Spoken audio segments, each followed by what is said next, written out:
Hello guys, this is Gingineer and welcome sa ating YouTube channel. So ngayon guys, ang pag-uusapan naman natin ngayon is all about mean, median, and mode. Ayan. So meron tayong 10 items dito and alam naman natin guys, nitong tatlo hindi yan nawawala sa mga competitive exams under numerical ability. So lagi nyong nakikita to, 'di ba? So mean, median, mode. So start tayo guys sa question number 1. What is the mean of the numbers 4, 6, 8, 10, 12? Ayan. So, pag sinabing mean, guys, lagi nyong tatandaan, that is average. Ayan. So, alam naman natin, guys, kung mas familiar kayo sa average, ang formula for average is the total sum over yung numbers natin kung ilan man sila. Tulad dito, guys, pag sinabing sum, i-add lang natin yung mga numbers natin sa ating dataset. So, meron tayong 4, 6, 8, 10, tsaka 12. And, bilangin natin guys kung ilang numbers yan. 1, 2, 3, 4, 5. So, i-divide natin ng 5. Okay? Ayan. So, i-total lang natin yan guys and makukuha na natin yung sagot. Pero may tuturo ko sa inyo para kahit hindi na natin siya i-add ng mano-mano lahat. Okay? Mapapansin kasi natin dito guys, yung sa mga numbers natin, pare-pareho sila ng difference. Okay? So si 4 naging 6, nag-plus 2 lang. Si 6 naging 8, nag-plus 2. Plus 2 lang din to, plus 2 lang din. Ang tawag dyan guys is arithmetic sequence kapag pare-pareho ng difference. And kapag pareho ng difference, equal lang ang median niya and yung mean niya. Mean and median are equal. Okay? So, ano ba yung median? Yun yung pinakagitnang number or middle na number. Okay? So, ang mean na rin natin dito guys, since arithmetic sequence naman, 8 na. Okay? So, double check natin using our formula. So, pag sinam natin to, 4 plus 6, that is 10. Plus 8, that is 18. Plus 10, plus 12, so that is 40. Divide natin ng 5. 40 divided by 5, that is 8. Diba? Pareho lang. Lalo na guys kapag malalaking number, so magagamit nyo yung shortcut natin, di ba? So question number 2, what is the median of the numbers? 3, 5, 7, 9, 11. So pag sinabing median guys, yan yung middle na number sa ating dataset. Okay? Ayan. So ano ba yung gitna dito guys? So una yung tatandaan guys, dapat naka-arrange muna yung numbers natin from lowest to largest. Okay? So, ito yung gitna, 7. Okay? So, letter B. Yan. So, what is the mode of the numbers 2, 4, 4, 5, 6, 6, 6, 8? Ayan. So, pag sinabing mode, guys, yan yung mga numbers na nauulit sa ating dataset. So, titignan natin kung saan ba yung mga numbers na nauulit. Okay? So, si 4 and 4 nauulit dalawang beses. Si 6, nauulit ng 3 beses. Okay. So, nauulit guys, pinakamaraming nauulit. Yun pala yung tamang definition niya. Pinakamaraming nauulit na number sa dataset. Okay? So, ang mode natin dito guys, since 3 beses naulit si number 6, so 6 yung sagot natin or letter C. Okay? Ayan. So, medyo pahirap-hirapan naman natin ng konti, no? Question number 4. The mean of 9 numbers is 28. 8 of the numbers are 20, 22, 24, 26, 28, 30, 32, and 34. What is the 9th number? Okay? So, kung gagamit tayo guys ng algebraic solution, syempre, kailangan nating isa-isahin na i-add yan.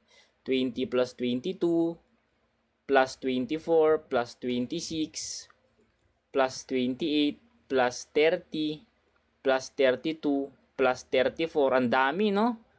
Plus, tapos yung unknown pa na number, yung hinahanap natin, yung 9th number. Gawin na lang nating variable n. And then, di ba, ang formula natin for mean or average, kailangan nating i-divide to ng 9. Kasi siyam sila. Okay. So, and given yung average niya, no, or mean niya, which is 28. Ayan. So, napakahaba, guys. Algebraic solution, isa-isahin natin to para makuha natin yung sagot. Okay, so medyo mahirap to, no? Ayan. So, may tuturo kong technique sa inyo para hindi kayo mahirapan. So, talagang hinirapan ko lang talaga itong problem na to. Ayan. Okay. So, tignan nyo mabuti ha. Yung unang number, 20. Ilan yung kulang niya para maging 28? Diba? That is 8. So, plus 8. Okay? Yung susunod na number, 22. So, that is plus 6. Yung next na number, 24. So, plus 4 lang to. Yung next na number is 26. So, plus 2 lang. Yung 28. So, since 28 na, so 0 na. So, hindi mo na kailangang mag-add or mag-minus pa. Yung 30, since mas malaki yung 30, para maging 28 yan, kailangan nating mag-minus 2. Okay? Yung 32 naman, kailangan nating mag-minus 4. And yung 34, kailangan nating mag-minus 6. Okay? And then, gamitin natin guys itong mga numbers natin para makuha natin yung sagot. Okay, so 28 guys yung ano natin, no, yung average natin. So, i-add natin lahat ng mga differences nila or yung mga numbers na nakuha natin kanina. Ayan. So, may positive, may negative. So, pwede naman natin i-cancel lahat yan guys, di ba? Itong negative 2 ka-cancel sa positive 2, negative 4 ka-cancel sa positive 4, positive 6 ka-cancel sa negative 6. Ang naiwan na lang is plus 8. So, yung plus 8 guys, ipa-plus natin siya dito sa average natin para makuha natin yung unknown na variable n. Okay? So, 28 plus 8 guys, that is 36. Ganun lang kadali. Di ba? So, 36 or letter A yung sagot natin. So, next. A student's test scores are 78, 84, 91, 87, and 80. What score must the student earn on the 6th test to have a mean of 85? Diba yung mean guys, average? So basically pareho lang siya doon sa last number natin or last question natin, diba? So mas madali na lang to kasi konti na lang yung number. So gamitin na lang natin guys yung process natin kanina. So ilista lang natin dito yung mga ano natin, given numbers natin.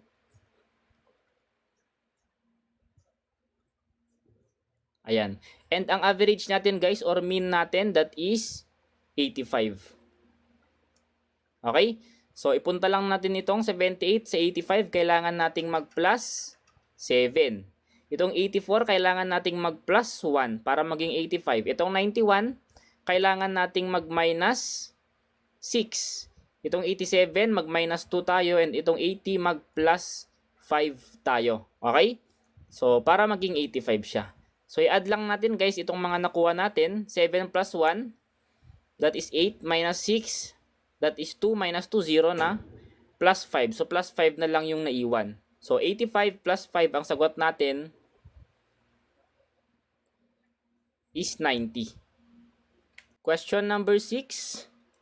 Which of the following data sets has a mean equal to its median? So, tatandaan nyo guys na kapag ang median ay equal sa mean, ibig sabihin, yung dataset natin ay arithmetic sequence. So, ano ang arithmetic sequence? Kapag sinabing arithmetic sequence, guys, yung mga numbers natin sa ating dataset ay pare-pareho ng difference. Okay? So, tulad dito. Okay. So, tignan natin guys sa choices. By inspection lang. Tignan natin yung mga pareho ang difference. So, sa A, 2, 4, 6, 8, 20. So, yung 2 naging 4, kailangan mo mag-plus 2. Yung 4 tsaka 6, plus 2 lang rin. 6 tsaka 8, plus 2. Pero dito guys, 8 naging 12. That is, or 8 naging 20. That is plus 12. Ngayon, since hindi sila nagkapareho lahat, ibig sabihin, hindi na siya arithmetic sequence.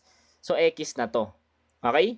Sa choice B naman, 5, 7, 9, 11, 13. Kung mapapansin nyo guys, plus 2 yung lahat. Diba? So kapag ganyan, pare-pareho ng difference yung mga numbers natin, arithmetic sequence yan. And equal lang ang median tsaka mean nila. Okay? So sagot natin dito is choice B. So pag pinansin naman natin guys, yung choice C tsaka choice D, magkakaiba naman sila. Diba? Okay, so question number 7. What is the median of 30, 20, 15, 25, 12, 18, and 22? So, pag sinabing median, guys, yan yung middle number natin. Okay? So, mapapansin kasi natin dito, hindi pa siya naka-arrange. Di ba kailangan nating i-arrange muna yung dataset natin from lowest to greatest? So, unahin natin, guys, yung pinakamaliit. So, 12. Sunod si 15. Sunod si 18. Sunod si 20. Sunod si 22. Then 25. And last si 30. Ayan. So nalagay naman natin lahat. And then ngayon tayo titingin ng middle number natin or yung median natin. Okay? So sino ba yung nasa gitna? Siya si number 20. So letter B. Okay, so next, question number 8. What are the modes of the data sets? Ayan. So pag sinabing mode, guys, yan yung nauulit na number, no? So tignan natin, guys, bilangin natin yung mga nauulit na numbers dito. So si 12, isa lang naman. So si 15, dalawa. Ayan, so 1, 2. Si 15, guys, dalawa. Ilista lang natin. Si 18, dalawa din. Ayan. So 18, dalawa. May iba pa bang number na nauulit dyan? Wala naman na, di ba? So ang sagot natin, guys, is itong dalawang number, si 15 and si 18. So letter B tayo. So question number 9.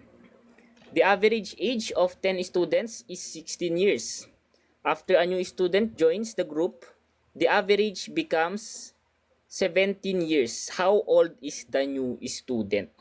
Okay. So mahirapan kasi tayo dito kung algebraic solution, di ba? So pag algebraic solution, dalawang equation pa yung kakailanganin natin. Kaya tuturo ko na lang sa inyo, guys, yung shortcut nito. Okay?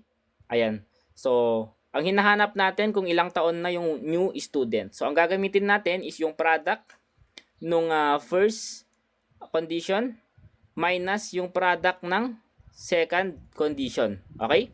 So si first condition, 10 students, 16 years. So, i-multiply lang natin yan, 10 times 16. Minus, sa second condition, may nadagdag na. So, kung may nadagdag na isang student, ibig sabihin yung 10, magpa-plus 1 ka, magiging 11 na. Di ba? And ang bago niya ng average is 17. So, 11 times 17, makukuha natin yung hinahanap natin na age nung bagong student. Okay?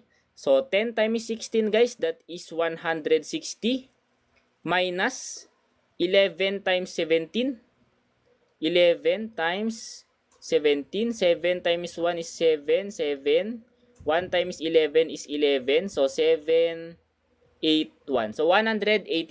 Ngayon, okay. So, mas malit si 160, no? Pero yung pag-minus natin, yung makuha nating sagot, syempre, absolute value na or positive na always. Okay?